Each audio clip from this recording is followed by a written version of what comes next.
সরকার যাওয়ার পর থেকে ব্যবসা বাণিজ্য নাই। আমি রাজনীতি করি না, আমি এই রাস্তার মতো গরিব মানুষ, দোকানপাট করি খাই। ওষুধ কিনতে লাগে 300 টাকা, বেজারের লাগে 800 টাকা।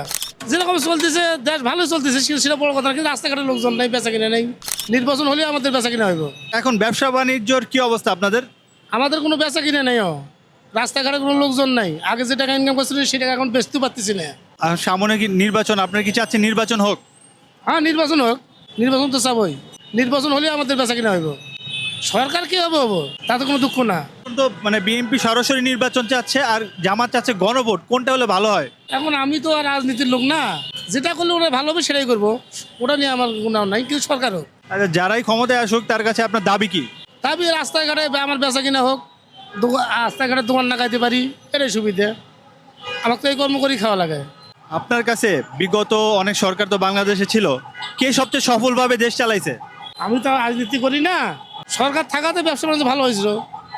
সরকার যাওয়ার পর থেকে ব্যবসা বাণিজ্য নাই, রাস্তাঘাটের লোকজন নাই। এই ডাক্তারখানা যারা সেবা নিতে যায় সরকারি বেসরকারি হসপিটালে, বিশেষ করে বেসরকারি হসপিটালে তারা ডাক্তাররা অনেক ভিজিট নেয়, কি মনে হয় এটা কি করা যায়? এটা বেজেটটা কমানো দরকার। আমরা তো গরিব মানুষ, ওষুধ কিনতে লাগে 300 টাকা, বেজারের লাগে 800 টাকা। আমরা তো কুলাইতে পারি না। সংসার চলাই এভাবে বেচা কিনা নেই, সংসার চলাই না ওষুধপাতি কিনি, বেজার দিয়ে কিনি। বেজারের চা, ওষুধের চা বেজারের দামে বেশি। ডক্টর মোহাম্মদ ইউনূস কতটুকু সফল? সফল বলতে কি, যেরকম চলতেছে দেশ ভালো চলতেছে, সেটা বড় কথা না, কিন্তু রাস্তাঘাটের লোকজন নাই, বেচা কিনা নেই। বিএনপি চেয়ারপারসন বেগম খালেদা জিয়া অসুস্থ, উনি সংকটাপন্ন অবস্থায় আছেন। তো ওনার যে ছেলে তারেক রহমান দেশে আসতে পারতেছে না, এটা কেন আসতে পারতেছে না আপনার মনে হয়? না, সেটা আমি বলতে পারবো না। আমি কোনো রাজনীতি করি না, আমি এই রাস্তার মতো গরিব মানুষ, দোকানপাট করি খাই।